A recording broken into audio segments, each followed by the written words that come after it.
नमः हरे हराय नमः।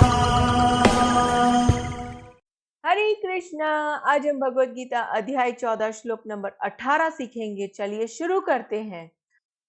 ऊर्ध्वं गच्छन्ति सत्त्वस्था मध्ये तिष्ठन्ति राजसः जगन्य गुणवृत्तिस्था अधो गच्छन्ति तामसः। अब हम इसे धीरे धीरे बोलकर समझते हैं। ऊर्ध्वं गच्छन्ति सत्त्वस्था मध्ये तिष्ठन्ति राजसः जगन्य गुण वृत्तिस्था अधो गच्छन्ति तामसः। अब हम इसे फिर से गाते हैं। ऊर्ध्वं गच्छन्ति सत्त्वस्था मध्ये तिष्ठन्ति राजसः जगन्य गुण वृत्तिस्था अधो गच्छन्ति तामसः। अब हम समझते हैं भगवान श्री कृष्ण इस श्लोक में क्या बता रहे हैं। सतोगुणी व्यक्ति क्रमशः उच्च लोकों को ऊपर जाते हैं, रजोगुणी इसी पृथ्वी लोक में रह जाते हैं और जो अत्यंत ग्रहित तमोगुण में स्थित हैं वे नीचे नरक लोकों को जाते हैं। हरे कृष्णा। चलिए अब हम महाप्रेम प्रभु जी से इस श्लोक के बारे में और अच्छे से समझते हैं। हरे कृष्णा जी। तो इस श्लोक के माध्यम से भगवान श्री कृष्ण बताते हैं कि जो जैसा कार्य करता है उसके अनुरूप उनको फल प्राप्त होता है। कई लोग भगवान को दोष देते हैं अपने खुद के गलत कार्यों की वजह से। वो सोचते हैं अरे हमने तो कोई गलत कार्य करा ही नहीं, फिर हमारे जीवन में इतना दुख क्यों आ रहा है। पर जब हम भगवत गीता में समझते हैं कि भगवान श्री कृष्ण हमारे परम हितैषी है, वे किसी को भी किसी प्रकार का दुख देना नहीं चाहते। दुख जो मिलता है हमें अपने कर्मों की वजह से मिलता है। पर लोग क्या करते हैं, लोग दोष देते हैं भगवान को, अन्य लोगों को। पर भगवत गीता हमको समझाती है हमारे जीवन में जो घटित होता है उसके लिए हम मुख्यतः जिम्मेदार हैं। इसीलिए बताया गया जो अच्छे कार्य करते हैं वे ऊंचे उत्तम लोकों को जाते हैं। जो संसार के कामकाज में लगे रहते हैं लोभ में आकर वे इस पृथ्वी लोक में ही रह जाते हैं और जो बहुत गलत कार्य करते हैं वे नीचे के लोकों को चले जाते हैं। अब कई लोग बोलते हैं अरे साइंस तो कुछ ऐसा बताता ही नहीं है। तो साइंस क्या है कि उनके अभी जो भी एपरेटस है, जो इक्विपमेंट है वो बहुत लिमिटेड है। पर भागवतम इतना इतना विस्तार से हमें बताता है कि केवल पृथ्वी लोक पर ही जीवन नहीं है, बहुत जगह पर जीवन है। एक ब्रह्मांड के अंदर 14 लोक या 14 भुवन होते हैं। कई लोग बोलते हैं त्रिलोकी, मतलब 3 तरह के लोक, मतलब ऊपर के लोक, मध्य के लोक और नीचे के लोक, इसको बोलते हैं त्रिलोकी। और जब और अच्छे से देखते हैं तो ये टोटल 14 भुवन है या 14 लोक है। और ये कैसे आरंभ होता है, जहां पर हम रहते हैं उसको बोलते हैं पृथ्वी। और भूलोक, भूलोक में पृथ्वी सम्मिलित है। फिर उसके ऊपर है भुवर लोक, उसके ऊपर है स्वर्ग लोक, उसके ऊपर महरलोक, उसके ऊपर जनलोक, उसके ऊपर तपलोक और उसके ऊपर है सत्यलोक। सत्यलोक के अंदर ब्रह्मा जी निवास करते हैं। और जो नीचे के लोग समझते हैं वो क्या होता है, उसका वर्णन हमें भागवतम के दूसरे स्कंद के अध्याय 5 श्लोक नंबर 39 में बताया गया है। नीचे के लोकों में आता है अतल, वितल, सुतल, तलातल, महातल, रसातल और पाताल। तो ये 7 लोक पृथ्वी के नीचे की ओर स्थित है।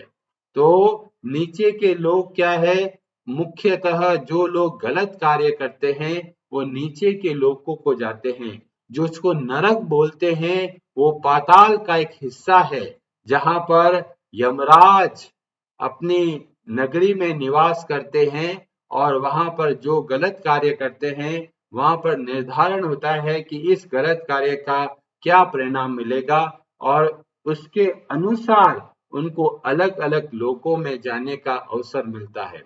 और कुछ लोग सोचते हैं अरे स्वर्ग भी इधर है, नरक भी इधर है, वो थोड़ा सा सही बोलते हैं बस। क्यों? क्योंकि बहुत सारे लोक हैं, पृथ्वी लोक में भी आपको स्वर्ग जैसा सुख मिल सकता है और पृथ्वी लोक में भी नरक जैसा दुख मिल सकता है। पर जो पृथ्वी लोक में स्वर्ग का सुख और नरक का जो दुख है वो बस ट्रेलर है, थोड़ा सा बताया जाता है। जैसे कई लोग यहाँ पर पशु बन जाते हैं, बेचारे बीमारी में ग्रसित रहते हैं, या पेड़ बन जाते हैं, तरह तरह के जीवन के अनुसार दुख पाते हैं। कई बहुत अच्छी जगह पे जन्म लेते हैं, खूब पैसा होता है, खूब आराम रहता है, कोई दिन भर की चिक चिक नहीं। तो इस इस पृथ्वी लोक में ही हमको ट्रेलर मिल जाता है स्वर्ग के सुखों का, बहुत बहुत भारी लोगों का। जैसे हमें भागवतम में वर्णन मिलता है, जो सुख के लिए बहुत भागते हैं पर साथ में अच्छे कार्य के लिए करते हैं तो स्वर्ग के लोकों को जाते हैं। और वहां पर समस्या क्या है? जब पुण्य खत्म हो जाता है तो वापस इस संसार में आना पड़ता है। तो इस तरह से हम लोग क्या आ रहा है, हम अपने खुद के गुणों के अनुसार और कर्मों के अनुसार न जाने कितने जन्म लिया है, कभी कहाँ गए कभी कहाँ गए, बस भटक ही रहे हैं। और इसीलिए बोलते हैं इस ब्रह्मांड में आकर हम भटक गए। और बोला गया चैतन्य चरितामृत के मध्य लीला में, और यह है अध्याय 19 श्लोक नंबर 151। वहां पर वर्णन आता है, ब्रह्मांड भ्रमिते कोनो भाग्यवान जीव। इस संसार में हम भटक रहे हैं, कोई कहाँ स्वर्ग के लिए भाग रहा है, कोई नरक से बचने के लिए भाग रहा है, कोई सोचता है मैं अमेरिका जाके सेटल हो जाता हूँ, बहुत आराम से जीवन व्यतीत होगा। तो वहां की अपनी समस्याएं है, और स्वर्ग के लोकों को चले जाते हैं, वहां पर अपनी समस्या है। ब्रह्मा जी के लोक में चले गए, वहां पर खुद की समस्याएं हैं। तो इस पूरे 14 भुवनों में हम बस भटक रहे हैं। ब्रह्मांड भ्रमिते कोनो भाग्यवान जीव। जब हमारा हरे कृष्णा जी, बाकी लोगों को आवाज आ रही है? अच्छा जी, ठीक है, नेटवर्क का इश्यू होगा। ठीक है जी। तो ब्रह्मांड भ्रमिते कोनो भाग्यवान जीव। जब तक हमारा भाग्य उदय नहीं होगा, कब तक? जब हमें भगवान के भक्तों का संग नहीं मिलेगा, तब तक हम इस संसार में ऐसे ही भटकते रहते हैं। कभी स्वर्ग में चले गए, कभी ब्रह्म लोक में चले गए, कभी ऋषियों के लोक में चले गए, कभी तलातल में चले गए, कभी रसातल में चले गए, बस भटक रहे हैं। अच्छा काम किया ऊपर चले गए, पुण्य खत्म हुआ नीचे आ गए, थोड़ा गलत कार्य किया तो नीचे चले गए। तो बस भाग रहे ऊपर नीचे ऊपर नीचे ऊपर नीचे। अरे इससे कब बाहर निकलेंगे, कैसे इससे बाहर निकलेंगे? तो चैतन्य चरितामृत में बताया गया, कोनो भाग्यवान जीव, कोई बहुत बड़ा भाग्यशाली जीव होता है। और भाग्य का उदय कब होता है? जब गुरु कृष्ण प्रसादे पाए भक्ति लता बीज। जब जिस दिन से हम भगवान के भक्तों के संग में आए और भक्ति करना आरंभ किया, भगवान के नामों का जप करना आरंभ किया, उस समय हमारा वास्तविक भाग्य का उदय होता है। उस समय हम फॉर्चुनेट कहलाते हैं, धन मिल रहा है, परिवार बढ़ रहा है, व्यापार बढ़ रहा है। तो ये हमारा भाग्य उदय नहीं हो रहा, अभी भी हम संसार में भटक रहे हैं। पर वास्तव में भाग्य का उदय तब होता है जब हम भगवान के भक्तों के संग में आकर भक्ति आरंभ करते हैं। इसको बोला गया भक्ति लता बीज। हमको बीज मिलता है, हमको प्रेरणा मिलती है, हमको श्रद्धा के से का भाव आता है कि हमें भक्ति करनी चाहिए। तो ये वास्तव में हमारा जीवन का टर्निंग पॉइंट है। उससे पहले बस भटक ही रहे हैं। जैसे ही हमें एक भगवान के भक्त का संग मिला, हमें विवेक बुद्धि प्राप्त होती है और उस विवेक बुद्धि से हमें पता चलता है, अरे इतना जन्म ऐसे ही गवा दिया, ऐसे ही भाग रहे थे हम इधर उधर, देखा, अरे क्यों भाग रहे हो जी? मालूम नहीं, सब लोग भाग रहे हैं, हम भी भाग रहे हैं। तो इस मनुष्य जीवन को जब प्राप्त किया, हमें भक्ति का जो बीज प्राप्त करके उस भक्ति को बढ़ाना है। अब कई लोग बोलते हैं, अरे जी जैसे हैं वैसे हैं, कोई सतोगुणी है, कोई रजोगुणी है, कोई तमोगुणी है, अब इनसे अदला बदला कैसे होता है, कैसे इन गुणों में परिवर्तन आता है? तो इसका उत्तर हमको मिलता है उद्धव गीता में। उद्धव गीता में भगवान श्री कृष्ण उद्धव को बताते हैं, यह पता चलता है भागवतम के 11वें स्कंद के अध्याय 13 में, के 10 कारण है जिसकी वजह से हमारे गुणों में परिवर्तन आता है। सतोगुणी व्यक्ति तमोगुणी बन सकता है, तमोगुणी व्यक्ति सतोगुणी बन सकता है, इन 10 चीजों के आधार पर। और ये 10 चीजें क्या है? तो वहां वर्णन मिलता है आगम। आगम का मतलब हम किस तरह की चीजें पढ़ते हैं, किस तरह की किताबें पढ़ते हैं, वैसा हम जैसे से किताबें पढ़ेंगे हमारी विचारधारा बदलती है। इसीलिए बोला गया अच्छे शास्त्रों का अध्ययन करें, भगवत गीता भागवतम का अध्ययन करें, जिससे हमारे अंदर सतोगुण की प्रकृति बढ़े। तो पहला बताया गया आगम।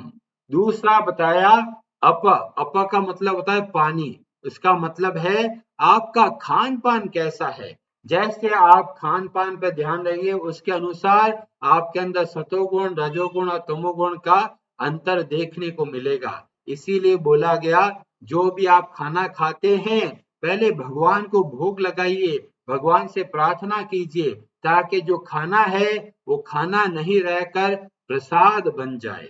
और वो प्रसाद है भगवान की कृपा, जिससे हमारा मन शुद्ध होता है।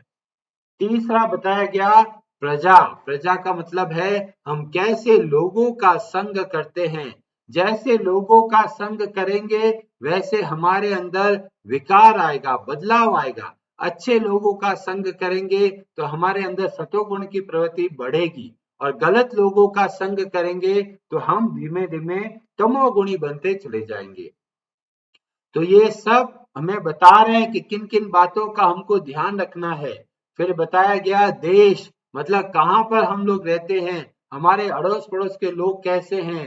काल, काल का मतलब समय, किस समय पे कार्य करते हैं। सुबह का समय सात्विक कहलाता है, तो हो सके तो सुबह सुबह आप अच्छे से भगवान के नामों का जप करें, तो क्या होगा, हमारे अंदर सतोगुण का जो वृद्धि है वह होगी।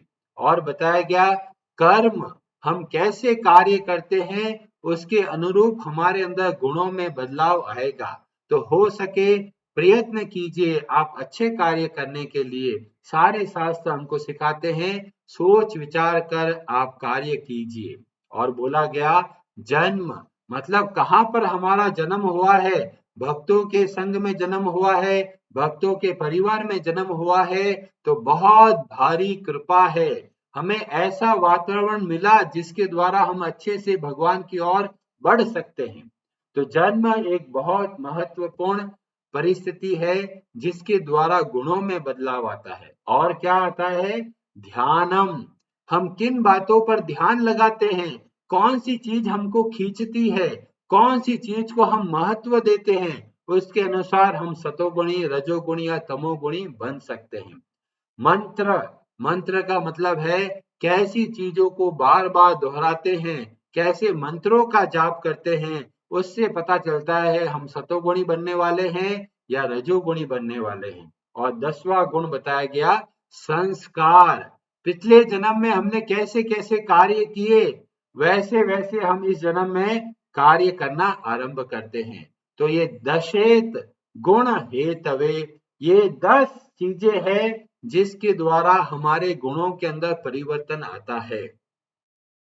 पर सबसे बड़ा प्रश्न यह है कि तीनों गुण एक तरह की रस्सी है, उससे कैसे बाहर निकलेंगे, क्योंकि सतोगुण में भी रह गए तो भी संसार में फंस जाएंगे। तो अब आने वाले श्लोकों में भगवान श्री कृष्ण बताएंगे कि इन तीनों गुणों से कैसे बाहर निकल सकते हैं और क्या करना है, और जो तीनों गुणों से बाहर होते हैं उनके लक्षण क्या है, वो कैसे बोलते हैं, कैसे कार्य करते हैं, ये सब हम आने वाले श्लोकों में समझेंगे।